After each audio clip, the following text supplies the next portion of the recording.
In this chapter, we finally get some answers that feel both obvious and not so obvious. As after seeing Enma basically awaken and start sapping Zoro of his haki, Zoro of course is taken aback.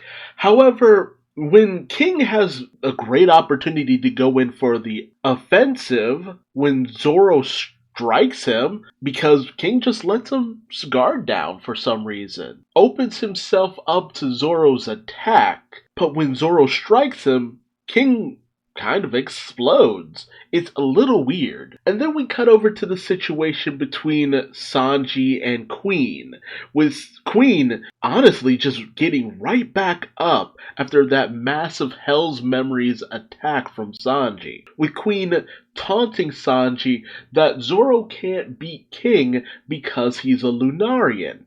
And we get the information from Queen that Lunarians are capable of surviving in any natural environment, leading to the theory, well, giving credence to the theory that the Lunarians went to the moon, were able to survive that because of their special bodies, eventually became the Skypians, the Birkins, and the Shandorans, who eventually came down from the moon and arrived in, Burka, Skypea, Shandora, all those different places, because they split into different tribes after they created the Spacies up on the moon. Still waiting on a lot of particulars, but with all the evidence that Oda has given us up until this point, a lot of that stuff seems fairly obvious. Although, when Sanji asked the $1,000,000 question about these creatures that Queen refers to as beings known as gods formerly, he asks, why did they die out? And I believe it's because they didn't die out. They just evolved into something else. Meanwhile, as Zoro continues to try his damnedest to kill King, but with every strike, King just doesn't seem to fall. He blew himself up, but then he's still just upright and standing. Zoro delivers his one sword style death flying song, and King seems to be perfectly alright, turning back into his pterodon form and doing his whole pulling back on his frill in order to shoot out his laser like attack, his Imperial Deep Pride stake. But as Zoro goes in order to counter it, Enma acts up yet again, causing Zoro to be struck in the side by the attack, as well as the attack destroying a lot of the landmass that Zoro was on, causing him to basically let go of most of his swords, plummeting. But Zoro goes and desperately tries to grab his swords.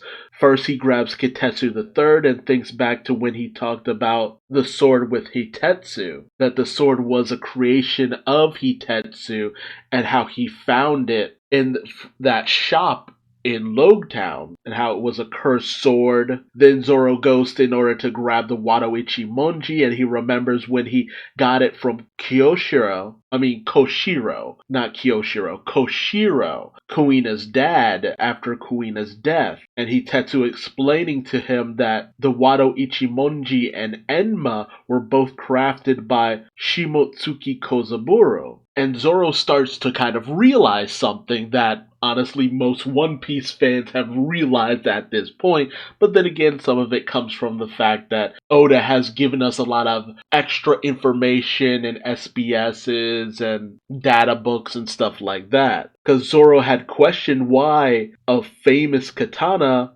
from Wano would be in some village in the East Blue. And as Zoro continues to grab his swords, grabbing Enma, and tries to defend himself against King's continued onslaught, he remembers when Momonosuke was told that he shouldn't say snatch anymore to Zoro, and Zoro admits that he never really said it himself. It was some old guy in his village who would say it. An old man who was always sitting by the coast, whose name he never knew. And it wasn't until he died that he learned that that old man was Kuina's grandfather. And Zoro realizes that that was the blacksmith Shimotsuki Kozaburo, who Hitetsu had told him had broken the laws of Wano and left the land 50 years ago. And it was 13 years ago in Zoro's hometown, which we find out that is Zoro's hometown, unlike in the anime where it's made out like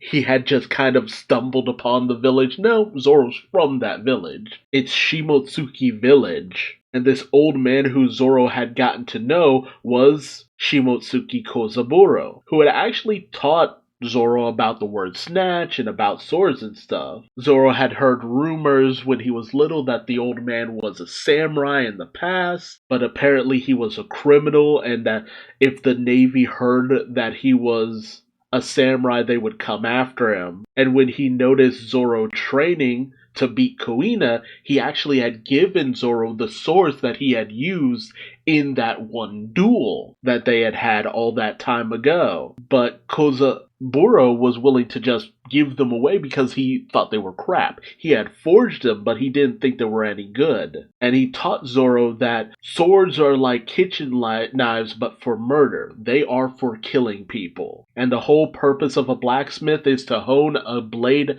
that's better at killing than any other. He told Zoro that every sword has its own personality, and a swordsman must bend that sword to its will. And that cursed swords may be dangerous, but that danger is a sign of great quality. That means the sword is good at what it does, and what it does is murder people. He even says that only the weak fear a sword and call it cursed, that it's a badge of honor, which shows why Zoro took an interest in Kitetsu III when he got to Rogue Town. Kozaburo had even mentioned that when he was younger, he had created this blade that was incredibly deadly. Even just touching it would send shivers down to your spine. So Kozaburo gave it the name of the King of Hell who watches over the underworld. And it is only in this moment that Zoro realizes the king of the underworld, Enma. And Zoro in this moment is putting two and two together. It's just like, okay, my village was Shimotsuki. Okay, so it wasn't coincidence after all. Up to this point, he just thought it was, okay, maybe it's just a coincidence, maybe it's not true, whatever. He would also hear the kids at the dojo say that their village was built by pirates. It was probably just that Kozaburo had just set sail out into the world, and much like Odin, who caused a lot of trouble here and there, Kozaburo probably caused a lot of trouble 50 years ago when he was setting sail and made his way to the East Blue. And he remembers Kozaburo telling him that a great blade can see into you and it chooses the swordsman who suits them best. Much like how the shopkeeper had also told Zoro that a sword chooses its wielder. So Zoro starts to think, okay, so this sword, maybe it came to me. Maybe it was destined. Maybe it chose me. Maybe it's testing me by sucking out my haki. He thinks to himself that a sword isn't wicked. It has a purpose. It is straightforward. Maybe that the only thing that is lacking in Zoro, maybe the only reason why he's drawing out so much of his power is because he's lacking. And Zoro also thinks to himself like, man, Odin was able to wield this sword like it was nothing. Like he's really taking stock of just how incredible that is. And as a bunch of beast pirate goons run in wanting to take Zoro's head so that they can get some fame and fortune, Zoro kind of makes this revelation to himself, and as he's bending Enma to his will in order to stabilize his haki, trying to figure it out. Because he doesn't want to exude too much of it, as it'll just leave him exhausted and get him killed. And it is in that moment that he awakens fully his conqueror's haki. And King realizes this is just like, so you have the intention to become a king then. And Zoro thinks back to his first moment meeting Luffy, and it's just like, Luffy was just like, the world's greatest swordsman. Oh, of course. Nothing less would suit the king of the pirate. And it's in that moment you can tell Zoro has made the resolution to continue to keep his promise to his captain Luffy, his best friend as he puts it, which is really sweet. I've never heard Zoro refer to Luffy as his best friend. That is insane. But, this is the reinforcing of Zoro's own will. Though he is serving under Luffy, he still intends to be this great swordsman, have this strong will, this strong power that can overcome all, even a deadly sword like Enma. Now, it isn't outright stated that Zoro himself is a part of the Shimotsuki clan, of which Ryuma and Ushimaru and Yasue were a part of. I'm still kind of under the assumption that maybe Kozaburo, Kyoshiro and Koina's progenitor, or whatever you want to call it, he might have come over with other Shimotsukis and they settled in that village. And while, Zoro isn't like directly related to Kuina or anything like that, he comes from like one of the branch families or some shit. I mean, that would make the most sense because the family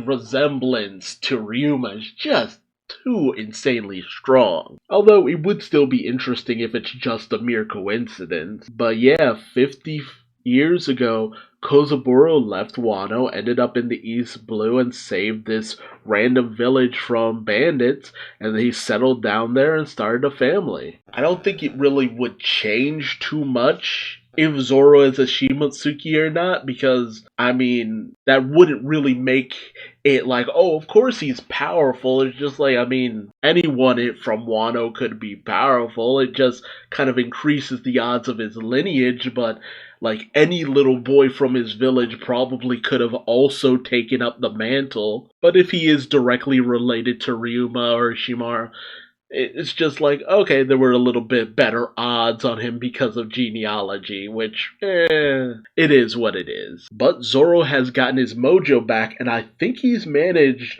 to make all of his swords this incredible force, because they're all like emanating the same power coming off of Enma with all the haki and stuff. I think he might have imbued them with his Conqueror's haki as well. So I'm interested to see how this battle between Zoro and King goes going forward. But that's about it. Nothing that honestly anyone couldn't have predicted was eventually going to happen.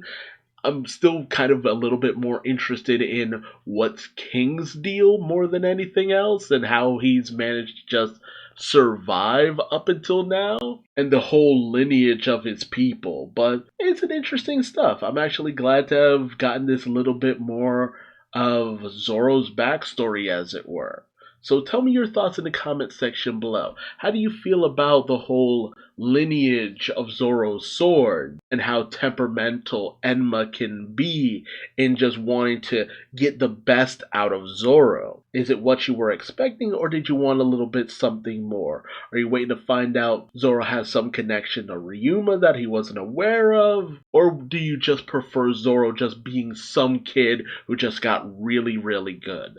Let me know your thoughts in the comment section below. If you like this video, please like, comment, subscribe, and hit the bell icon for notification. And until next time, I've been Duuz-Diz-Din, and I will see you in the next video. Bye-bye.